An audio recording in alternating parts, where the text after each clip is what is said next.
이렇게 너그럽게 소개해 주신 것처럼 카이스트에서 이제 연구와 강의를 하고 있는 우동현이라고 합니다.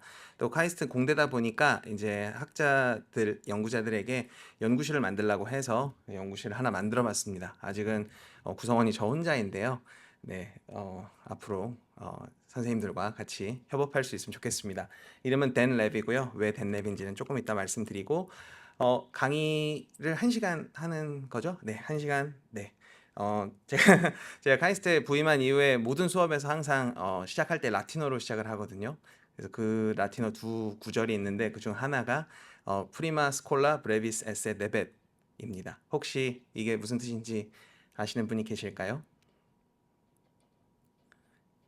네, 첫 수업은 반드시 짧아야 한다. 뭐 이런 건데요. 네, 선생님들과 처음 뵀잖아요. 그래서 오늘 짧게 제 얘기를 하기보다는 제 얘기를 통해서 이제 한국학을 전공하시는 선생님들과 좀 어떤 식으로 더 잘 선생님들께도 도움이 되고 제게도 도움이 될 그런 이야기들을 할 수 있을지를 생각하면서 들어주시면 감사하겠습니다. 네, 오늘 강의 제목은 인공지능 시대 글로벌 한국학과 북한사 연구입니다. 혹시 여기 계신 선생님들 중에 북한사를 연구하시는 분 계실까요? 네. 한 분 계시네요. 네. 정말 놀랍습니다. 제 지구상 어디 가서 이런 질문을 해도 거의 손이 들린 적이 없는데, 네, 반갑고요. 네. 그러면 나머지 선생님들은 다 뭐 대한민국이나 뭐 조선시대나 이렇게 한국학을 전공하시는 선생님들이신가요? 네, 좋습니다.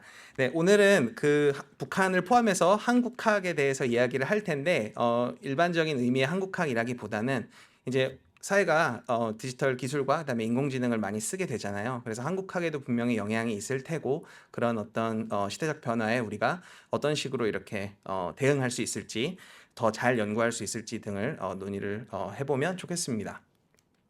네, 차례는 다음과 같습니다. 네, 이런 식으로 이루어질 거고요.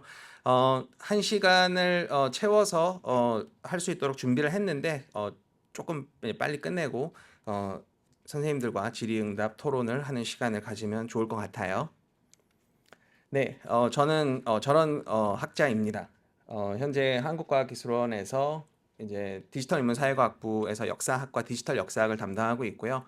전 세계에서는 아마 제가 유일하지 않나 싶은데 인문학자 중에는 이 핵공학과에 겸임을 두고 있는 교수이기도 합니다.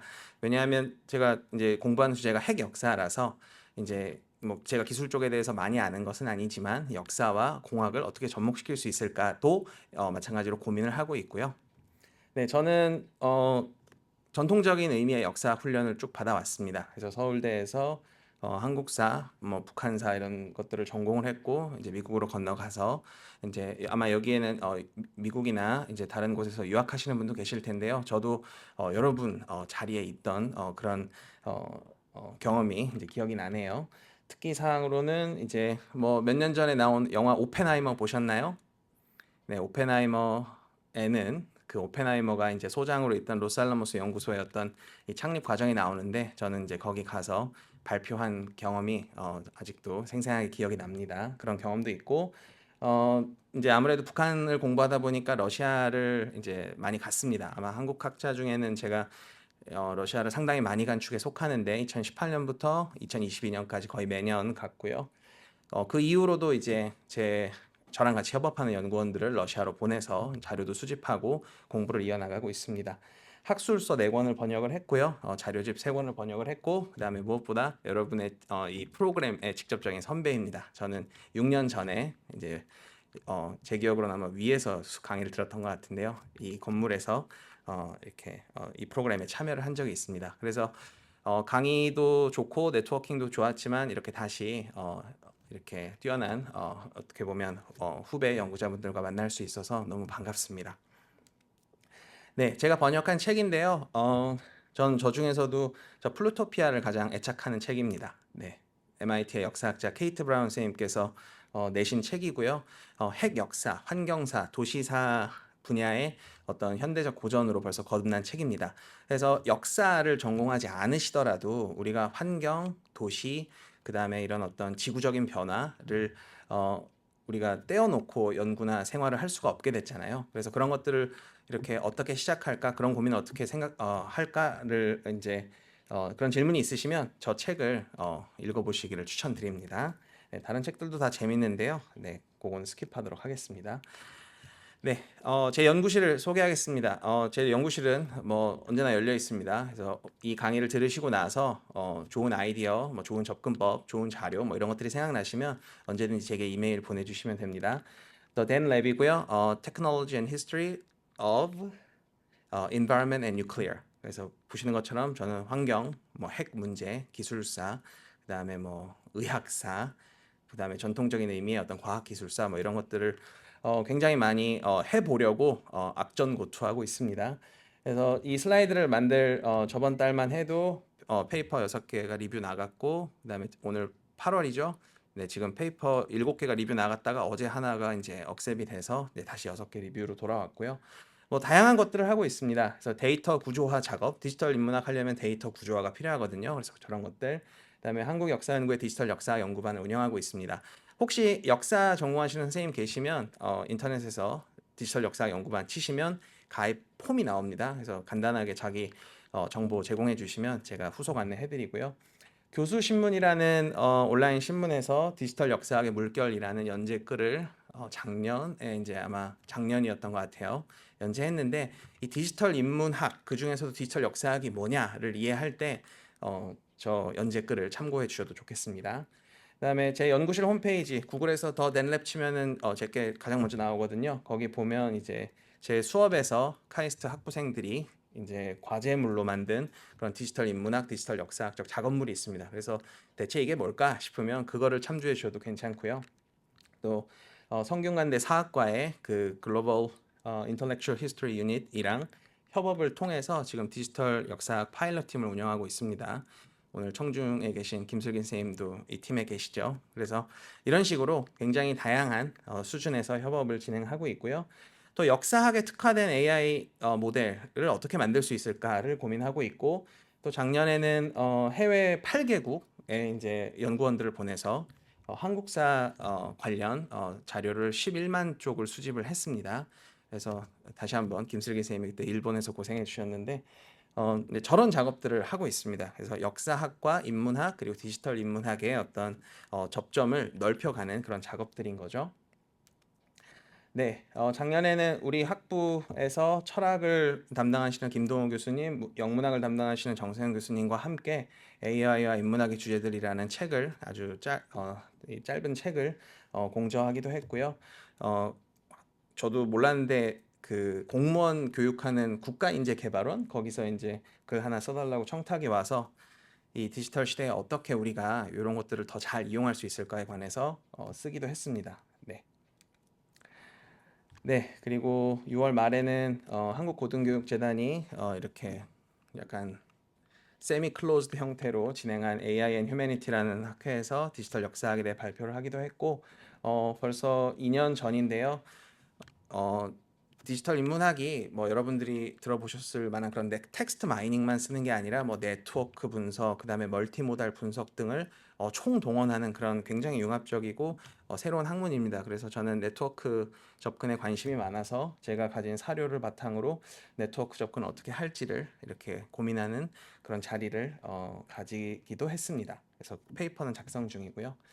네, 그리고 이제 작년에 자료 모은 것들, 뭐 자료만 모은 게 아니라 그런 자료를 바탕으로 우리가 정말 한국사에 특화된 AI 모델을 만들어 보겠다라고 당당하게 제안서 썼는데, 네, 당연히 네, 후속 연락이 없어서 네, 거기서 그치고 말았습니다. 네, 아무튼 이런 것들 하고 있습니다.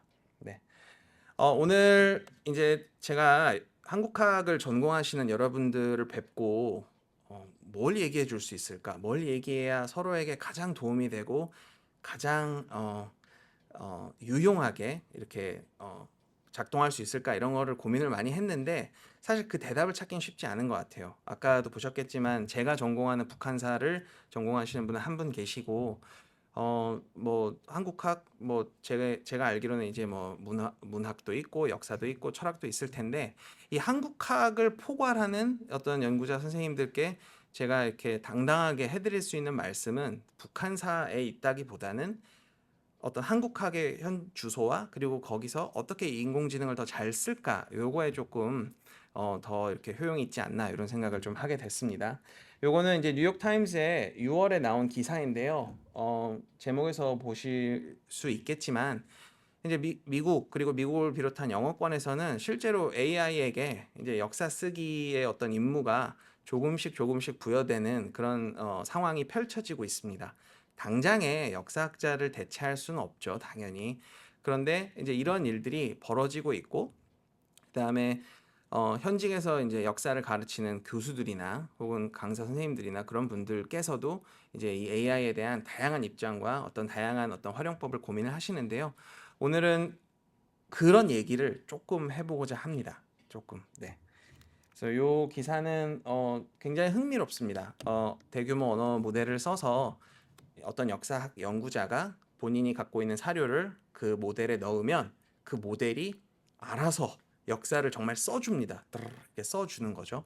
그래서 그걸 가지고 이제 이 기자분이 뉴욕타임즈에서 되게 오래 근무하신 기자분이신데 정말 AI가 역사를 다시 쓰고 있다. 역사를 다시 쓰고 있다. 근데 이게 뭐 역사에 국한된 일일까라고 생각을 해보니까 뭐 전혀 아닌 것 같아요.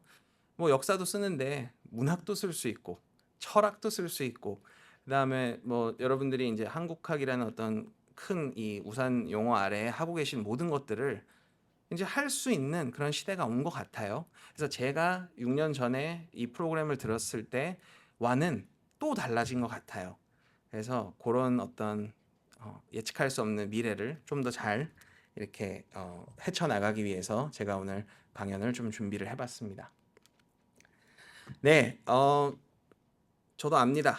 슬라이드에 글이 많으면 아무도 안 읽죠. 그래서 제가 하나하나 짚어드리겠습니다.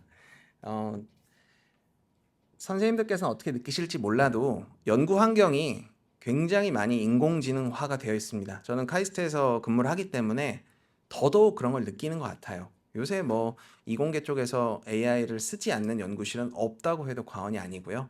저희 디지털 인문사회과학 부뿐만이 아니라 인문사회과학 융합대학에는 이제 네 개의 단과대가 네 개의 학부가 있는데 다들 AI를 쓰세요. 네, AI로 뭘 하느냐 뭐 여러 가지를 합니다. 뭐 데이터를 구조화해서 뭐 텍스트 마이닝적 접근을 하기도 하고 그 다음에 뭐 음성을 이제 이렇게 막 모아가지고 그걸 바탕으로 뭘 만들기도 하고 뭐 인공지능화라는 말이 굉장히 잘 어울리는 것 같아요. 선생님들께서 공부하시는 환경에서는 어떤지는 모르겠습니다. 근데 적어도 제가 카이스트에서 본 풍경은 연구 환경이 인공지능화 되고 있다. 인공지능화란 인공지능 기술을 연구에 활용하는 것이다. 이런 정도로 이해해 주시면 되겠고요. 그 중에서도 이제 뭐 제가 AI 기술의 어떤 여러 가지 스레드에 대해서는 잘 모르지만 대규모 언어 모델이라고 해서 컴퓨터에게 수많은 거대한 언어 자원을 학습을 시키는 겁니다. 그리고 그걸 학습시키고 나서 이제 걔한테 명령을 내리는 거죠. 너가 이만큼 학습했으니까 그걸 바탕으로 이런 연산을 해봐라. 그럼 컴퓨터가 잘 합니다. 네. 그래서 AI 기술의 활용이 연구 환경에서도 일반화되고 있는 이런 기관들이 분명히 있습니다. 한국에서 뭐 카이스트도 있겠고 그다음에 뭐 당연히 뭐 고대도 몇 년 전에 사학과에서도 컴퓨터 공학 하시는 정준성 교수님을 채용을 했죠. 그래서 고대도 그렇고 뭐 서울대도 그렇고. 근데 우리는 어쨌든 여기서 혹시 이공계 학문을 전공하시는 분이 계신가요? 궁금합니다. 네. 그렇기 때문에 이공계 얘기를 먼저 하고 우리 얘기로 돌아가죠. 이공계는 뭐 여러 가지 어떤 이런 연구나 분석을 할 때 정량적 접근을 취합니다. 예, 계산할 수 있어야 되고 숫자가 나와야 되고 확률이 들어가야 되는 거죠. 당연히 인공지능은 이 컴퓨터 인프라를 요구하기 때문에 인프라를 많이 갖추고 자원이 많은 연구기관 또는 그룹일수록 더 많은 계산을 할 수 있습니다. 너무나 지극히 당연한 거죠. 그래서 더 많은 연구 자원이 있으면 더 많고 빠른 계산이 가능하고 그럼 당연히 성과가 더 많이 나오겠죠. 그러면 그런 성과를 많이 내는 우수한 선도적인 연구기관, 연구소, 연구팀에게 자원이 더 많이 분배가 되겠죠. 여러분들도 충분히 이해하실 수 있는 그런 상황입니다. 그리고 중국같이 이렇게 서방의 어떤 제재를 받는 곳도 뭐 여러분 다 아시겠지만 올 초에 딥시크 나왔죠. 그리고 뉴스에서 하루가 멀다 하고 이제 로보틱스와 AI의 결합이 계속 보도되고 있죠. 그 다음에 최근에 또 KBS 다큐멘터리도 나왔죠. 연구 하드웨어가 이제 서양 세계만큼 도입이 이렇게 순탄치 않아도 중국도 굉장히 약진하고 있습니다. 중국의 AI 정책에 대해서 뭐 우리가 뭐 많은 걸 아는 건 아니지만 어쨌든 인력이 많고 자원이 많고 그거를 이제 국가가 이렇게 주도해서 이제 키우고 있는 거죠. 네, 뭐 이렇습니다. 네. 사회과학 같은 경우에는 뭐 제가 사회과학을 전공하는 것도 아니고 잘은 모르지만 이제 과거의 어떤 질적 접근, 정성적 접근이 퇴조하는 것 같다는 느낌이 듭니다. 더 이상 뭐 1900, 뭐 옛날 얘기긴 하지만 1950년대 뭐 먼포드나 뭐 어떤 이런 사회과학 하면 딱 떠오르는 연구자들, 그다음에 뭐 8, 90년대 뭐 부르디웨나 뭐 이런 사람들처럼 정말 정성적인 어떤 접근을 이렇게 탁월하게 수행하는 그런 요구가 좀 사라지고 있는 것 같다는 느낌이 들어요. 그렇기 때문에 요새는 사회과학이라는 말 대신 Computational Social Science, 전산 사회과학이라는 말을 많이 쓰죠. 그러니까 사회과학적인 질문을 컴퓨터를 활용해서 AI를 활용해서 진행을 하는 거예요. 그리고 그거를 잘 할수록 뭐 당연히 취업 기회도 많아지고 그다음에 더 많은 자원을 끌어올 수 있는 기회가 생기는 거겠죠. 자, 근데 이제 아마 여기 계신 선생님들도 뭐 약간 절반 정도는 인문학 전공을 하실 것 같은데 인문학은 정량화가 불가능한 의미를 다루잖아요. 예, 의미를 어떻게 정량화하겠어요? 할 수는 있습니다. 뭐 다양한 기준을 설정해서 다양한 레셔널을 만들어서 할 수 있는데 그런 곳조차 이제 디지털 열풍이 불고 있어요. 그래서 제가 근무하는 디지털 인문사회과학부는 제가 입사하기 한 1, 2년 전만 해도 인문사회과학부였는데 이제 앞에 디지털이 붙게 됐죠. 그리고 저도 전통적인 역사학 훈련을 받았지만 디지털 역사학을 고민을 하고 있습니다. 자, 그럼 이렇게 인공지능화되는 연구 환경에서 글로벌 한국학은 어느 단계에 있는가? 여러분들이야말로 정말 어떤 글로벌 한국학의 최전선에 있는 연구자 분들이시잖아요. 그래서 이런 어떤 문제에 대해서 같이 고민을 해주시길 바랍니다. 아이고, 네. 자, 선생님들 그냥 가벼운 질문 하나 드리겠습니다. 혹시 선생님들 연구에서 인공지능을 활용하신다 거수 한번 해주실 수 있으실까요? 오, 너무 좋아요, 너무 좋아요. 네, 규선 선생님도 네 감사드립니다. 제 생각보다 많은 것 같아서 이제 마음이 너무 가볍고 좋습니다. 네, 그 얘기를 좀 해보려고 해요. 어, 뭐 이미 인공지능 기술을 쓰시는 선생님도 계시고 이제 쓰시려는 선생님들도 계시겠지만 기본적으로 이건 그냥 컴퓨터이죠. 컴퓨터를 활용한 연구인 거죠. 그리고 어떤 인공지능을 작동시키기 위해선 그 컴퓨터 모델에게 많은 지식을 학습을 시켜야 됩니다. 그 학습을 시키려면 당연히 좋은 데이터가 필요한 거죠. 근데 기존의 인공지능 기술이 학습한 데이터는 뭐 대부분 영어입니다. 제가 뭐 유럽어 일부와 일본어를 적어 놓긴 했지만 영어예요, 영어. 기본적으로. 영어를 가지고 많이 학습이 되어 있고 또 영어가 계속 데이터가 이렇게 모아지고 있고 그다음에 그걸 바탕으로 이제 진행이 되고 있습니다. 그렇기 때문에 우리는 영어도 잘하지만 한국학을 하는 사람들이잖아요. 한국어 학습 및 인공지능 친화적으로 한국어 데이터셋을 만드는 작업이 필요합니다. 왜냐하면 인공지능이 더 발달하고 더 혁신을 일으키려면 결국 좋은 데이터가 필요하고 한국학의 경우는 한국어를 두고 이렇게 진행되는 학문이기 때문에 한국어 데이터셋이 필요해요. 요새 뉴스 보시는지 모르겠지만 이런 뭐 소버린 AI 그래서 이제 국가가 주도해서 이제 그 일국의 안에서 시민들이 AI를 이렇게 편안하게 사실 한국인들이 뭐 영어를 잘 하긴 하지만 뭐 한국어로 할 수 있다면 더 좋겠죠. 근데 그런 걸 하려면 한국어로 된 데이터셋이 정말 필요해요. 예. 근데 그런 것들을 만드는 작업이 정말 부재합니다. 그런 상태라는 점을 선생님들과 공유를 좀 하고 싶었고 또 뭐 이제 선생님들께서는 잘하고 계시겠지만 적어도 제가 봤을 때 특히 북한사에 집중해서 보면 국제 학계와 한국 학계의 상호작용이 좀 너무 저조한 것 같다 이런 생각도 들고 그런데다가 이제 연구 커리어를 위해서는 영어 학술 활동에 치중할 수밖에 없는 환경이 이제 우리에게 있지 않나 이런 생각입니다.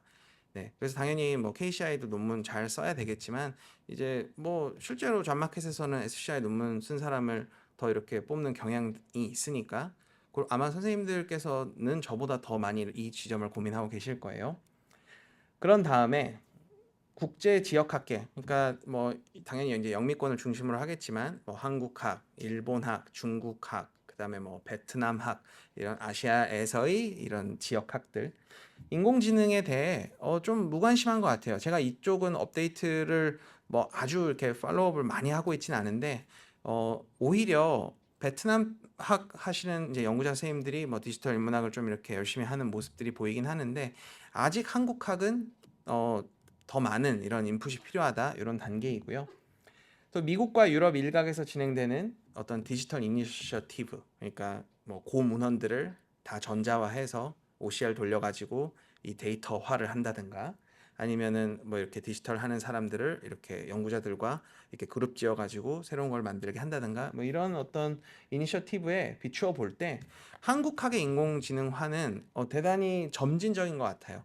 하시는 분들이 없진 않은데 그것이 더 많은 시너지를 만들어내려면 이렇게 모여야 되고 규모를 만들어야 되는데 아직은 조금 안타까운 그런 그것을 제대로 하지 못하는 상황입니다.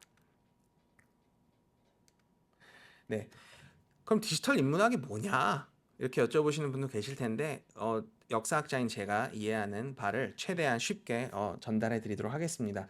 여기 있는 거 한번 보시고 뭐 잊으셔도 됩니다. 이건 가장 기본 원리이기 때문에 어차피 선생님들께서 이제 AI를 실제로 활용하시고 디지털 인문학을 하게 되시면 저보다 더 뛰어난 탁월한 이해에 도달하실 거예요. 기본적으로 이건 컴퓨터를 활용하는 인문학이기 때문에 인문학 데이터들을 전부 다 숫자로 변환을 해줘야 됩니다. 근데 컴퓨터를 활용할 정도의 어떤 연산이나 계산을 진행하려면 그냥 단순히 어떤 숫자가 아니라 여러 차원을 갖는 숫자들의 뭉치가 필요해요. 그래서 그 숫자들의 뭉치를 이제 편의상 벡터라고 합니다. 뭐 벡터는 기본적으로 뭐 물리학이나 수학에서 이제 뭐 방향과 크기를 갖는 그런 양인데 이 디지털 인문학 분야, 특히 AI 분야에서는 어떤 데이터, 뭐 텍스트가 됐든 음성이 됐든 뭐 그림이 됐든 이런 픽셀이 됐든 이런 것들을 전부 다 숫자의 뭉치로 바꿔주는 거예요. 네, 그게 있어야 컴퓨터가 그걸 읽고 계산에 쓰거든요. 그래서 역사학자이자 이제 인공지능 스타트업에서 일하고 계신 벤자민 슈미트 같은 학자분은 이런 어떤 데이터가 이제 벡터화돼서 숫자로 바뀌어서 숫자로 표상이 되어서 쓰이는 이런 활동이 이제 표상학습이라고 부를 수 있다라고 이제 2년 전에 논문을 내시기도 했고요. 그 안에서 이제 예측이라는 건 이런 거죠. 막 이제 컴퓨터한테 여러 사람이 이제 사용한 어떤 뭐 대화라든가 어떤 뭐 블로그 글이라든가 뭐 게시판에 있는 것들 싹 다 모아서 집어넣는 거죠. 학습을 시킵니다. 그리고 나서 그 모델에게 물어보는 거예요. 나는 커피를 그리고 그 다음에 이제 그 빈칸에 무엇이 나올까 예측하게 이제 명령을 주는 거죠.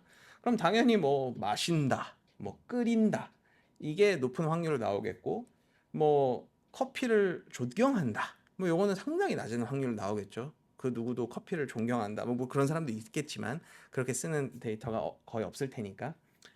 그래서 이제 컴퓨터는 어떤 데이터든지 간에 숫자 벡터로 바꿔서 이제 그 연산을 바탕으로 그 다음에 뭐가 올까를 예측을 합니다. 이제 이것이 가장 제가 보는 AI 그리고 디지털 인문학의 기본이고요. 인문학과의 관계를 살펴보시면 인문학은 인간 연구자가 데이터를 읽죠. 그게 어떤 게 됐든 그리고 데이터를 접하고 그걸 바탕으로 뭐 글을 쓰고 분석을 하는 거죠.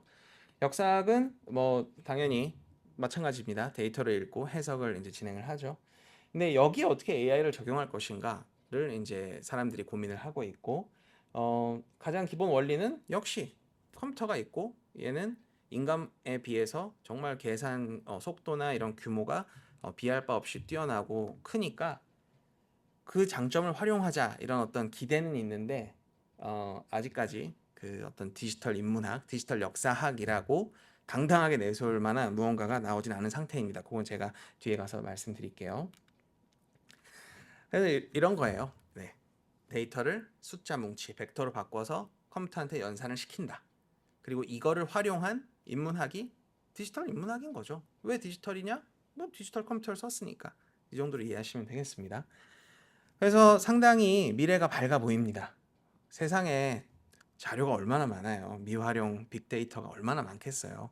저게 아직 구조화되지 않았을 뿐이지 저게 구조화만 잘 되면 야 컴퓨터로 읽게 시킨다?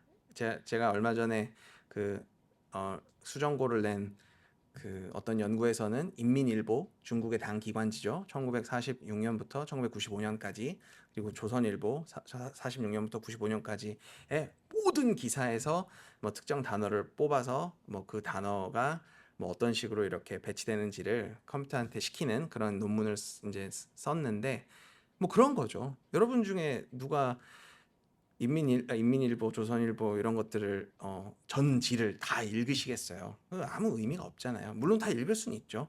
근데 이제 그런 거인 거죠. 컴퓨터는 인간과는 정말 다른 지점에서 잘하는 구석이 있다. 또 컴퓨터가 하루가 다르게 발전을 해요. 지금 제가 이렇게 말하면서도 전 좀 무서운 게, 내년 이맘때 AI 모델이 어떻게 바뀔지 그 누구도 모릅니다. 그래서 제가 지금 말하고 있는 게 별 의미가 없어질 속도가 더 빨라지고 있는 것 같아요. 그래서 좀 무섭긴 한데 컴퓨팅 능력이 증대되고 있어요.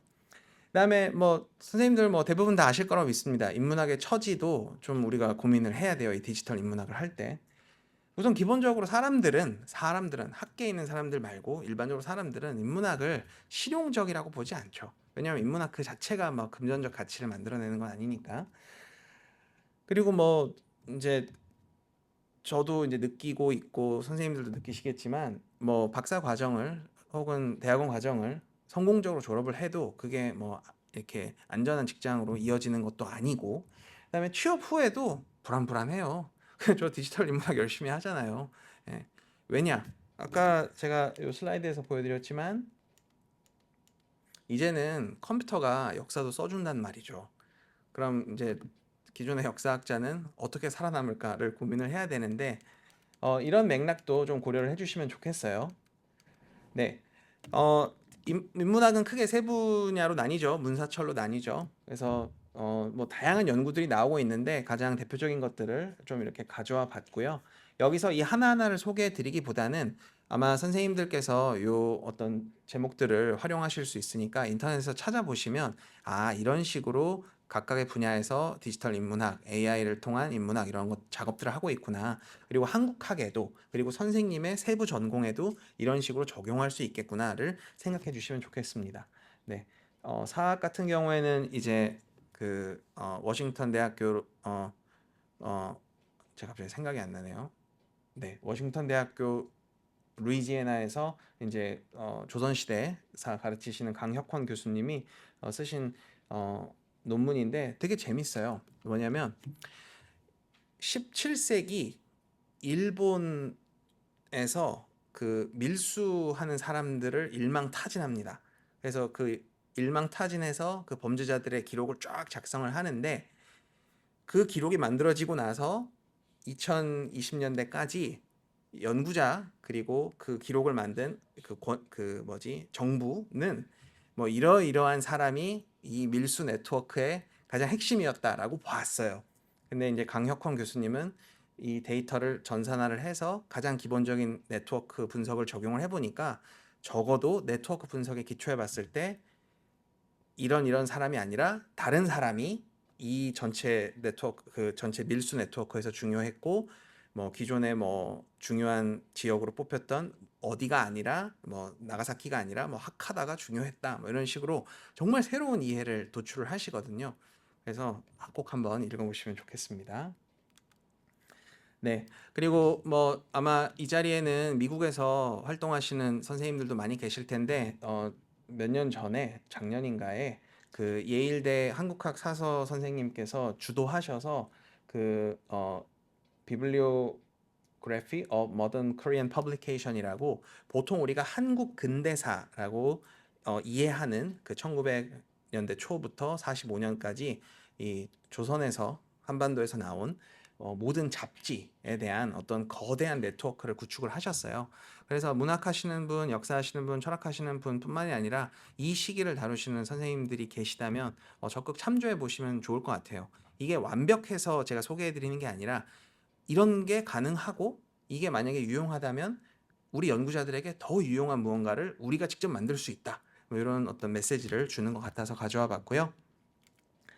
네, 계속 디지털 인문학입니다. 그래서 AI 기술이 계속 발달하니까 여러 전망이 나오고, 뭐 제가 아까 얼핏 말씀드린 대로 뭐 다양한 갈래의 분석 방법이 있어요. 텍스트 마이닝, 네트워크 분석, 멀티모달 분석, 데이터 시각화. 그리고 이 디지털 인문학을 어떻게 할 것인가를 두고 뭐 다양한 책들이 지금 계속 나오고 있습니다.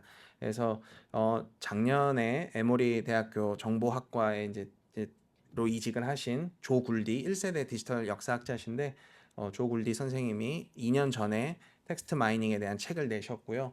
이거 번역하려고 했는데 뭐 선생님들도 아실지 모르겠지만 번역 작업은 이 지원이 거의 없는 일이어서 아쉽게도 보류를 한 상태고요. 그다음에 지성사 하시는 분들, 독일 홀로코스트 하시는 분들이 이제 자기네 분야의 데이터와 자기네 분야의 문제의식을 바탕으로 디지털 인문학에 대해서 계속 고민을 하고 있습니다. 그렇기 때문에 만약에 선생님들께서 본인이 탐구하시는 분야의 데이터, 본인이 탐구하는 분야에 대한 문제의식에 그 누구보다 권위적이실 거란 말이죠. 그럼 그걸 바탕으로 그 디지털 인문학적인 작업을 하시면 선생님들께서 선두주자가 되실 수 있습니다. 정말이에요. 저도 지금 북한으로 뭐 하려고 하고 있어요. 네. 한국의 상황을 조금 말씀드리겠습니다. 한국은 이제 디지털 인문학 협의회라는 단체가 2015년부터 이제 벌써 10년이 됐네요. 이제 어떤 거대한 우산 기관으로 이제 작동을 하고 있고요. 2년 전에 디지털 인문학 단체 연합이라는 세계적인 디지털 인문학 어떤 기관들의 모임에 이제 승인을 받고, 그다음에 한국에서도 디지털 인문학 Korean Journal of Digital Humanities가 이제 작년에 창간이 됐고요. 그 핵심 인사들이 바로 저기 적힌 분들입니다. 한중현에서 근무하시는 이제 김현 교수님, 조선왕조실록 DB화를 주도하신 분이죠. 그다음에 김바로 교수님, 그리고 김병준 교수님, 그다음에 지금 홍콩 침례대에서 계속 포닥 중인 회동혁 박사, 그리고 전남대 가신 류인태 교수님 등이 한국에서 이제 디지털 인문학을 선구적으로 수행하시는 분들이셔서 혹시 선생님들께서 나 디지털 인문학 해봐야겠다 그러면 이분들의 저작도 참조해 보시면 좋고 이분들의 블로그도 꼭 방문해 보세요. 국제학계에서도 이제 Korean Studies 그 한중현에서 내는 거죠.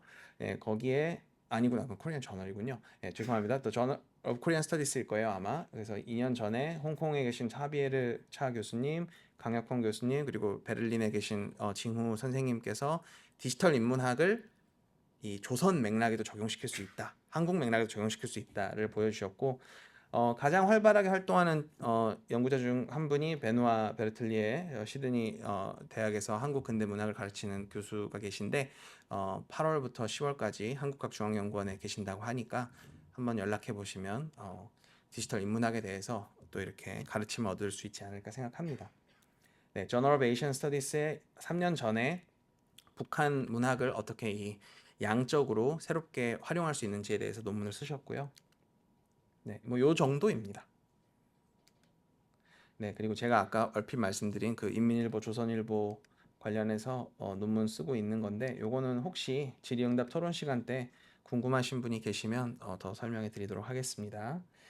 네, 다시 이제 조금 디지털에서 멀어져서 이제 글로벌 한국학에 대해서 얘기를 해보죠. 네, 한국과 북미를 포함해서 지금 전 세계적으로 한국학의 인기가 증대되고 있을까라는 질문을 해볼 수 있겠습니다. 요새 뭐 언론을 보면 그 K-팝 데몬 헌터스 때문에 난리예요.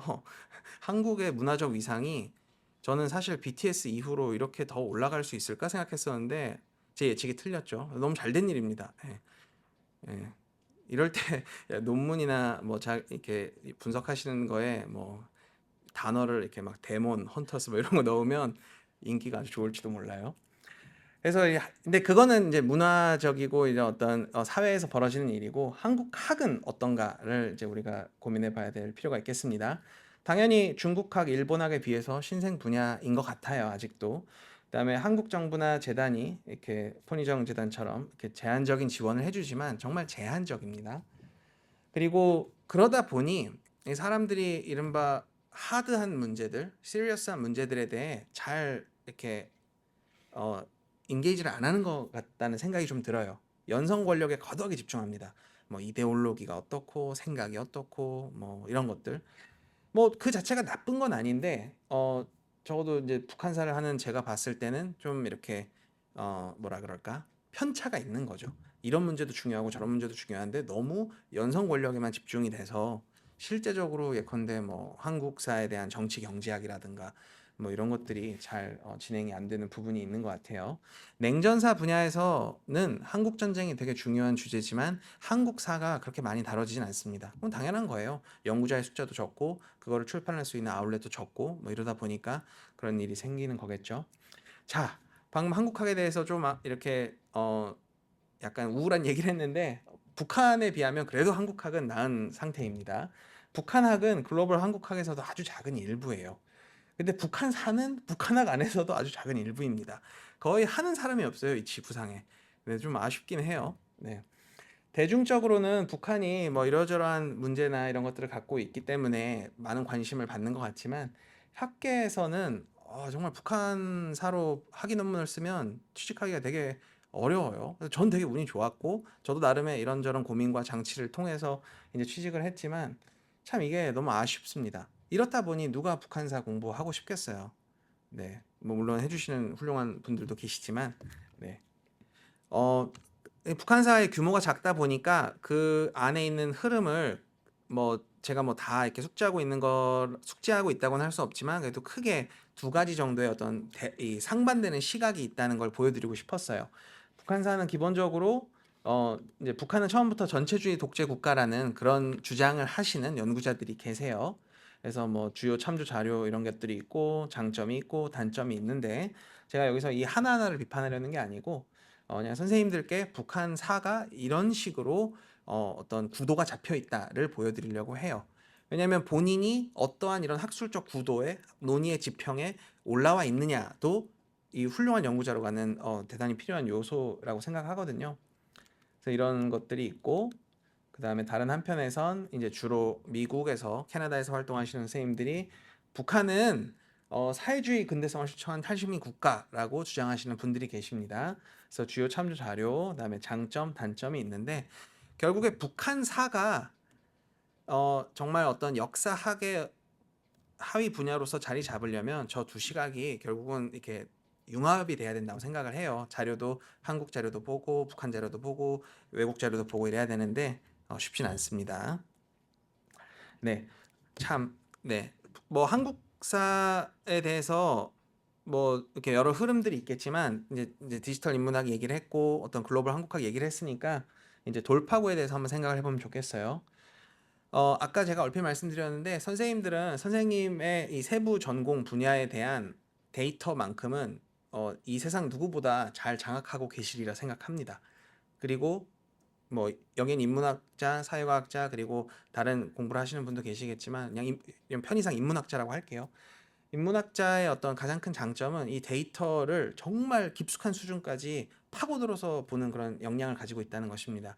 이게 AI 시대에 정말 큰 킥이 될 수 있다고 저는 보거든요. 왜냐하면 인공지능 기술이 발달하고 더 잘 적용을 하려면 결국 그것이 밑바탕을 이루는 이 데이터에 대한 고민을 할 수밖에 없는데 그런 어떤 데이터에 대한 고민은 결국 데이터를 만져보고 다뤄본 우리 인문학자들이 제일 잘할 수 있는 거거든요.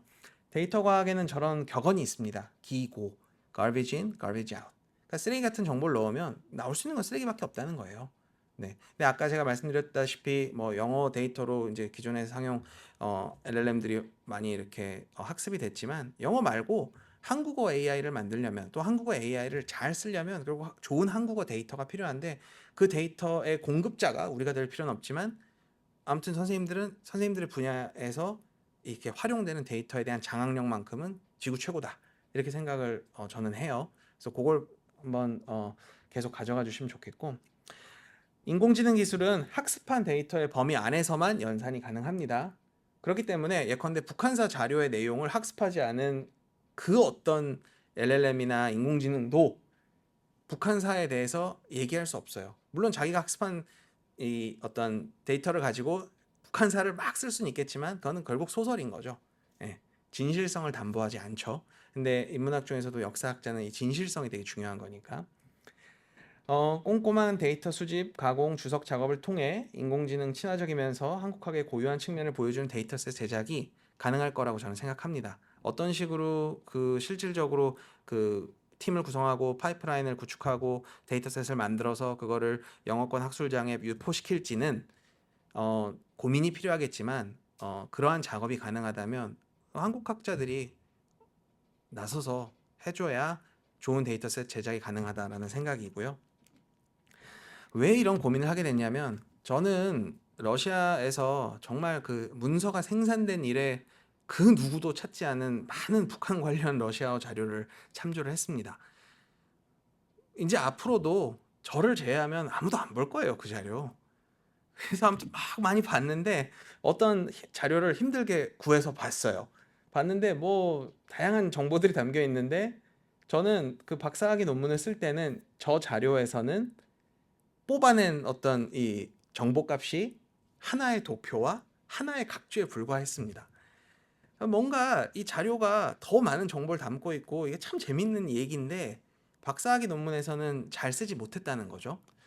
그래서 어떻게 하면 내가 힘들게 구한 이런 자료들을 더욱더 잘 활용하고 더욱더 넓은 연구자 집단에게 공유할까 이런 생각을 하다가 이제 디지털 인문학이라는 걸 만나게 된 것 같아요. 네, 그래서 지금 뭐 계속 진행 중인데 조선왕조실록에서 호랑이 관련 기사를 뽑아서 지금 논문을 작성을 좀 하고 있고요. 네, 이거 다 수작업으로 한 거 아니고 AI한테 시켜서 드르륵 이렇게 정리를 한 겁니다. 그러니까 조선왕조실록은 전자화가 너무 잘 돼 있기 때문에 활용하기가 너무 좋습니다. 아마 전근대 하시는 선생님들께서는 꼭 한번 생각을 해보시길 바라요. 예, 그다음에 이제 북한사를 하니까 이게 뭐 러시아어뿐만 아니라 중국어, 일본어 다 알아야 되는데 어, 뭐 저기에 있는 자료는 이제 러시아어 이제 막 이렇게 막 이렇게 흘려 쓴 글이고요. 러시아인들도 거의 못 읽어요. 예. 근데 이제 문제가 뭐냐면 데이터의 중요성을 설명드리려고 합니다. 저 자료는 지금 화동사범대 명예 교수로 계신 션주아 선생님이 발굴하신 거예요. 그건 좋아요. 근데 그 발굴이 이루어지고 나서 션주아 선생님이 번역을 하셨어요. 뭐 본인이 다 한 건 아니고 팀을 꾸려서 했겠죠. 근데 번역이 잘못됐어요. 저 원문에 있는 내용이 아니에요.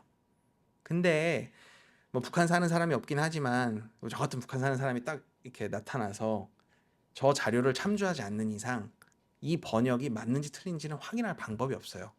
그죠? 그러면 잘못된 오류가 담긴 역사적 사실이 유포되는 거예요. 네. 근데 이제 또 문제가 뭐냐면 이 중국어 번역본에 대한 비공식 한국어 번역본도 있어요. 그럼 당연히 중국어 번역본을 원본으로 했기 때문에 한국어 번역본에도 사실과 다른 오류가 있는 거죠. 근데 뭐 다른 분야에서 어떨지 모르겠지만 역사학에서는 이런 오류 자체가 정말 크나큰 결점이거든요. 저 자료에서는 김일성이 1950년 4월 10일 스탈린을 만나서 이 농업협동조합에 관한 뭐 이야기를 합니다. 근데 막 스탈린과의 대화인 거죠. 근데 여기는 완전히 그게 맥락이 다르게 번역이 됐어요. 그래서 이런 것들을 조금 고민을 하게 됩니다. 왜냐하면 AI는 결국 그 모델이 학습한 데이터에 따라서 움직이는 것이기 때문에. 네. 그리고 이제 오늘 말씀드리려고 한 그 가장 핵심 메시지는 이제 여기서부터 시작입니다. 선생님들께서 한국학의 어떤 세부 전공을 뭘 하시든 간에 그 분야에서만큼은 전 지구상 최고라고 생각합니다. 자신만의 고유한 데이터셋을 확보해 나가세요. 네, 구조화를 좀 시작해 주시면 좋겠고, 동시에 인공지능 기술을 어떻게 활용할지를 고민을 해주셨으면 좋겠습니다. 또 디지털 인문학의 핵심 슬로건 중에 하나가 협업이거든요. 아까 제가 보여드린 것 중에 막 얘랑도 협업하고 쟤랑도 협업하고 저분과도 협업하고 막 이러잖아요. 협업이 중요해요. 혼자 다 할 수는 없거든요. 네, 그렇기 때문에 그런 어떤 가치를 좀 한번 생각해 주시면 좋겠고, 아까 저는 그 거수해 주신 분이 한 5-6분 돼서 되게 놀랐는데 이제 다른 선생님들도 오늘부터 한번 파이썬을 시작해 보시길 바랍니다. 굉장히 사용자 친화적이고요. 지금 갈수록 그 상용 LLM이 더 좋아지고 있어서 코드 짜는 게 무섭다 그러면 물어보면 돼요. 그럼 물어보면 이 챗GPT 같은 이 그 생성형 인공지능이 친절하게 답변을 해주고 정 안 될 때는 저한테 연락하세요. 네, 제가 도와드리겠습니다. 본인의 고유 지식을 다 선생님들께서 갖춰 나가는 과정에 계신데 그거를 인공지능 환경에서 부각시킬 수 있는 기획력을 가지시게 된다면 좀 더 선생님의 대학원 공부 그리고 이후에 잔마켓에서의 이 어떤 성취가 조금 더 분명해지지 않을까 이런 생각입니다. 또 동시에 취업 희망 기관이나 학과가 있으시다면 거기에서 이제 앞으로 디지털 기획, 인공지능 기획을 하게 될 텐데 그걸 능숙하게 보조할 수 있다는 점을 이제 부각시켜 주시면 또 선생님들의 연구가 더 빛을 발할 수 있지 않을까 생각하고요. 또 동시에 인공지능을 바탕으로 이제 새롭게 선보일 수 있는 연구가 뭘까에 대해서 그 논의를 선생님들께서 선점해 주시면 또 그것이 선생님들의 어떤 연구 프로필을 더 넓게 이렇게 노출시키는 데 도움이 되지 않을까 하는 생각입니다. 네, 뭐 저는 아까도 얼핏 말씀드렸지만 이제 북한 가지고 뭔가를 해보려고 지금 하고 있고 뭐 한 내년쯤이면 뭐 좀 이렇게 놀라운 거를 이렇게 만들 수 있지 않을까 이런 생각입니다. 네. 인문사회과학의 인공지능화는 피하기 어려운 시대적 조건입니다. 인공지능 이전에도 인문사회과학은 뭐 쉽지 않았죠. 그런 의미에서 참 선생님들께서는 대단한 결정을 하셨다고 저는 생각합니다. 이게 사실 쉽지 않은 거거든요. 한국 학자가 그 연구 지속을 위해 가장 먼저 고려해야 할 사안은 저는 인공지능 기술이라고 해도 과언이 아니라는 그런 입장이고요. 그런 것들을 이제 논의하고자 오늘 이 슬라이드를 준비를 했습니다. 네, 역사학에 대해서 국한에서 우선 말씀드리면 뭐 계속 나오고 있어요. 디지털 기술을 활용하는. 근데 동시에 저런 것들이 뭔가 새로운 어떤 이런 통찰을 주는 것 같은 외관을 가지고 있긴 하지만 역사학자들이 두루 인정하는 성과는 아직 제출되지 않은 상태입니다. 문학도 마찬가지고요. 철학도 마찬가지고요. 그러니까 선생님들께서 대학원 과정 중에 이러한 무언가를 만들어낼 수 있다면 그 자체로 선생님들의 연구가 더 빛을 발하게 되겠죠. 근데 저는 북한사도 하지만 이제 러시아사도 하고 러시아 핵 역사를 하기 때문에 디지털 기술의 도움을 많이 받고 있습니다. 그래서 제 연구의 사례를 빠르게 소개해 드리려고 해요. 핵 역사는 인류의 핵 활동을 역사적으로 재구성하는 학문 분야입니다. 전 세계에서 하는 사람이 그렇게 많지는 않고 한국에는 뭐 거의 저밖에 없다고 해도 과언이 아닙니다. 근데 그런 이유가 있습니다. 왜냐하면 이게 되게 어려워요. 하기 까다로워요. 이거는 요 오른쪽에 있는 그림은 이 CIA 온라인 아카이브에서 노스 코리안 뭐 뉴클리어 이런 식으로 검색을 해서 다운받은 자료의 일부입니다. 이거 공개된 자료인데 여기서 대체 어떤 정보를 우리가 얻을 수 있겠어요? 다 삭제됐는데. 그러니까 기본적으로 데이터 구하기가 너무 어렵습니다. 네, 데이터 구하기가 너무 어려워요. 그렇기 때문에 참 이 국제 핵 역사에 대한 다양한 단행본이 나왔는데 너무나 아쉽게도 한국에 관련된 핵 역사 단행본은 아직 나오지 않았습니다. 그래서 언제 될지 모르겠지만 제가 써보고 싶은데 우선은 이렇게 차례대로 디지털 인문학도 해야 되니까 지금 생각을 하고 있고요.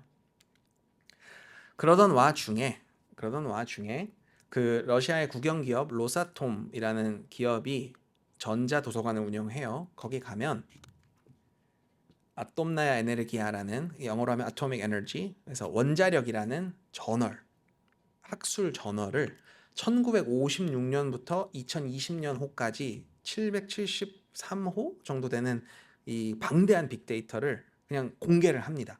공개를 해요. 그래서 뭐 이런 식인데 그러니까 말 그대로 학술 저널인 거예요. 핵과학 관련된. 그래서 저는 요거를 한번 분석을 해보고 싶다라고 생각을 해서 그 최동혁 박사에게 부탁을 해서 그 파일들을 전부 다 다운을 받았고 또 마침 고대 노어 노문학과 재학 중인 하진우 학생의 도움을 받아서 그런 것들을 전부 다 엑셀로 구조화를 했습니다. 그래서 그 구조화를 지금도 하고 있긴 해요. 근데 구조화와 동시에 뭐 이런저런 작업을 해보니까 정말 제가 몰랐던 사실들이 이렇게 드러납니다. 요거는 뭐 맥락을 설명하기에는 시간이 없으니까 저기 왼쪽에서부터 두 번째에 보면 에멜리아노프라는 러시아 과학자가 나옵니다. 저 러시아 과학자는 러시아 핵 역사를 다루는 저작들 예컨대 Producing Power나 뭐 이런 어떤 스탈린 앤 밤에 나오는 유명한 과학자인데 적어도 이 저널만 놓고 봤을 땐 저 사람보다 더 많이 논문을 쓴 사람이 있더라라는 거죠. 오를료프라는 소련 물리학자인데 그럼 저는 역사학자니까 이런 생각을 하는 거죠. 아니 논문 쓰기로는 저 사람이 더 많이 썼는데 대체 왜 이 러시아 핵 역사 서사에서는 저 사람이 철저히 배제됐을까? 저는 한 번도 본 적이 없어요. 뭐 그런 질문을 할 수 있는 거고 그걸 바탕으로 데이터를 더 얻어서 이렇게 연구를 진행하면 그게 러시아 핵 역사가 되는 거겠죠. 그래서 이런 식으로 추가적인 연구를 위해서 쓰는 방법이 있고요. 요거는 이제 그 56년부터 2020년까지 이 저널에 실린 모든 그 논문들의 제목을 이렇게 텍스트 마이닝으로 열지도를 한번 그려봤습니다. 그래서 시기를 제 마음대로 좀 이렇게 나누고요. 보니까 시기별로 그 러시아 핵 과학 잡지에 실린 논문들의 이 단어 선택이 확실히 변화가 있더라라는 거를 이제 보여주는 겁니다. 그래서 뭐 앞 시기에는 뭐 저런 것들이 좀 있었는데 뭐 뒷 시기에는 요 위에서 한 세 번째가 날아가고 맨 위랑 요 한 다섯 번째 이런 것들이 더 부각이 되더라 뭐 이런 식으로 해서 이 데이터를 지금 빨리 잘 구조화를 해서 그 원자력공학과 교수님과 협업을 해서 좀 대단히 전에 없던 어떤 이런 새로운 무언가를 해보려고 지금 하고 있습니다. 그래서 하는 도중이라서 되게 좀 허접해 보이긴 하는데 계속 진행 중이고 아마 내년쯤에는 뭔가 할 수 있지 않을까 생각합니다. 네, 여태까지 들어주시느라 참 고생 많으셨고요. 요점을 이제 정리하면서 강연을 마치도록 하겠습니다. 연구 환경의 인공지능화는 인공지능을 쓰지 않는 연구가 구식처럼 비춰지는 미래의 도래를 가속화할 겁니다. 네, 그러니까 참 이게 확 바뀌는 것 같아요. 제가 선생님들 자리에 앉아서 고대 프로그램 미년 프로그램 들었을 때는 인공지능의 A도 생각을 못했어요. 예, 연구 환경이 이렇게 바뀌리라 생각 못했어요. 근데 시간이 지나니까 이제는 안 하면 도태된다 이런 메시지가 너무나 강하게 막 펼쳐져 있는 거예요. 그래서 선생님들께서도 본인의 어떤 탁월한 연구가 더 빛을 발하기 위해서는 어떤 이런 기술적인 보조가 필요할지를 생각을 많이 해보시길 바라고요. 연구 커리어를 이어나가기 위해서는 그러니까 뭐 대학원을 박사과정을 마치고 박사를 받았다고 해서 꼭 학계에 뭐 있어야 할 필요는 없는 거거든요. 본인의 어떤 지향과 방향성에 따라 가는 건데 계속 학계에서 연구 커리어를 이어나가기 위해서는 필요한 자질들이 있습니다. 그 자질들을 어떻게 배양할지 시간은 한정돼 있으니까 우선순위를 좀 정해보시면 좋겠어요. 그래서 아까 말씀드린 대로 선생님들의 강점, 선생님 분야의 데이터 꼭 장악하셔서 오늘부터라도 구조화를 조금씩 해보시길 바랍니다. 네, 김슬기 선생님 그때 하셨죠? 그 사할린 뭐 이런 데 있는 한인들. 네. 그리고 AI 기술을 적극적 활용이라고는 했지만 아직 어떻게 어떤 데이터에 이걸 적용해야 될까에 대한 논의는 부족한 편이에요. 그 말은 선생님들이 뛰어들어서 기여하고 선도자가 될 수 있는 가능성이 많다는 거죠. 또 협업을 통한 단기 및 중장기 연구 성과 도출 시나리오를 한번 머릿속에 그려보시길 바랍니다. 이게 협업을 하지 않으면 이제는 정말 좀 약간 연구 성과를 너무나 가혹하게 요구하는 환경이 이제 도래하기 때문에 협업을 하지 않는 이상 이게 따라갈 수가 없는 것 같아요. 그래서 어떻게 협업을 할지 그런 의미에서 이런 고대 민연 프로그램은 정말 좋은 베뉴이지 않나 이런 생각입니다. 전산사회과학과 한국학의 접목, 그러니까 한국학 중에서도 사회과학을 하시는 분들이 계실 수 있죠. 누가 더 좋은 데이터에 접근 가능한가라는 질문으로 환원될 것 같아요. 예, 결국 데이터 싸움이거든요. 그리고 정량화가 불가능한 의미를 다루는 인문학의 인공지능화는 불완전할 수밖에 없어요. 네, 의미를 어떻게 정량화하겠어요? 네, 온전히 힘들죠. 거의 불가능하다고 봅니다. 하지만 현실은 그러한 정량화를 요구하고 바라죠. 그 안에서 그렇기 때문에 그 안에서 인문학 고유 지식, 선생님 분야에 대한 도메인 knowledge 그리고 AI를 모두 다루는 그런 어떤 역량을 갖춘 연구자가 주목을 받으리라는 점은 뭐 자명하다고 봅니다.